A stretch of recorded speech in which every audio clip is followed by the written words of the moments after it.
நடந்து முடிந்த குரூப் 2 கேட்கப்பட்ட தமிழ் வினாக்கான புக் ப்ரூஃப் பார்ப்போம்.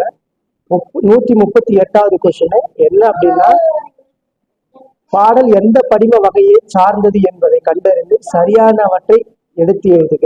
அதான் கொஸ்டின். அதுல பாருங்க, யானை தன் வாய்நிறை கொண்ட வழி தேர்ந்து தடக்கை குன்று புகு பாம்பின் தோன்றும் அப்படின்றது என்ன ஆன்சர் அப்படின்னா இருக்கு. ஆப்ஷன் பி தான் ஆன்சரு, மெய்ப்படிமம். இது எந்த புத்தகத்துல இருக்குன்னா 12th new book page number 123ல பாடம் படிமம் என்ற லெசன்ல இருக்கு. வாங்க பார்க்கலாம். புக்ல 12th புக்கு பாருங்க, படிமம் என்ற பகுதியில பாடம் லெசன் இலக்கண பகுதியில அதுல பாருங்க மெய்ப்படிமம் அப்படின்னு இருக்குங்களா. வடிவம், மெய்ப்படிமம்னா வடிவம், அதுல யானை தன் வாய் நிறை கொண்டது. ஸோ இதுதான் 12th புக்ல இருக்கிற கொஸ்டின் பாருங்க.